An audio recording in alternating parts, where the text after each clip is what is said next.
ನಮಸ್ಕಾರ ಪ್ರಿಯ ವೀಕ್ಷಕರೇ, ಎಎನ್ಎನ್ ನ್ಯೂಸ್ಗೆ ಸ್ವಾಗತ. ನಾನು ನಿಮ್ಮ ನಿರಂಜನ್ ಸರೂರ್.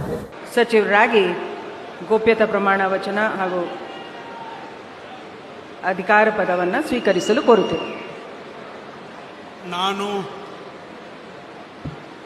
ಸತೀಶ್ ಜಾರಕಿಹೊಳಿ ಎಂಬ ಹೆಸರನ್ನು ನಾನು ಕಾನೂನಿನ ಮೂಲಕ ಸ್ಥಾಪಿತವಾದ ಭಾರತದ ಸಂವಿಧಾನ ವಿಷಯದಲ್ಲಿ ನಿಜವಾದ ಶ್ರದ್ಧೆ ಮತ್ತು ನಿಷ್ಠೆಯನ್ನು ಹೊಂದಿರುತ್ತೇನೆಂದು ನಾನು ಭಾರತದ ಸಾರ್ವಭೌಮತ್ವವನ್ನು ಮತ್ತು ಅಖಂಡತೆಯನ್ನು ಎತ್ತಿ ಹಿಡಿತೇನೆಂದು ಮತ್ತು ಕರ್ನಾಟಕ ರಾಜ್ಯದ ಮಂತ್ರಿಯಾಗಿ ನನ್ನ ಕರ್ತವ್ಯಗಳನ್ನು ಶ್ರದ್ಧಾಪೂರ್ವಕವಾಗಿ ಮತ್ತು ಅಂತಃಕರಣಪೂರ್ವಕವಾಗಿ ನಿರ್ವಹಿಸುತ್ತೇನೆಂದು ಭಯ ಅಥವಾ ಸಚಿವರಾಗಿ ಗೋಪ್ಯತಾ ಪ್ರಮಾಣ ವಚನ ಹಾಗೂ ಅಧಿಕಾರ ಪದವನ್ನು ಸ್ವೀಕರಿಸಲು ಕೋರುತ್ತೇನೆ. ನಾನು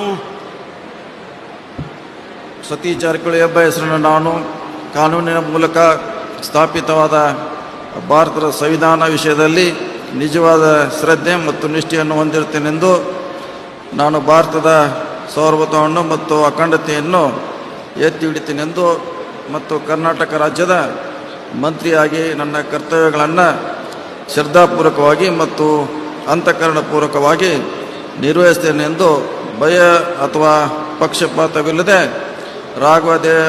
ರಾಗದ್ವೇಷ ಇಲ್ಲದೆ ಎಲ್ಲ ಬಗೆಯ ಜನರಿಗೆ ಸಂವಿಧಾನಕ್ಕೆ ಮತ್ತು ಕಾನೂನಿಗೆ ಅನುಸಾರವಾಗಿ ನ್ಯಾಯವಾದವನ್ನು ಮಾಡುತ್ತೇನೆ ಎಂದು ಶ್ರದ್ಧಾಪೂರ್ವಕವಾಗಿ ಪ್ರತಿಜ್ಞೆ ಮಾಡುತ್ತೇನೆ.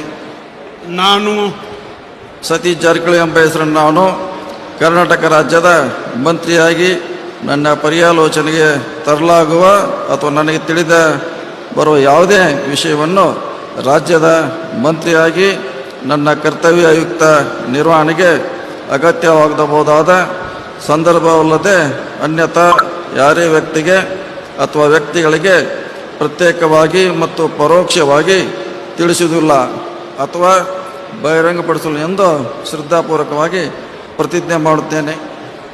ಧನ್ಯವಾದಗಳು ಸರ್.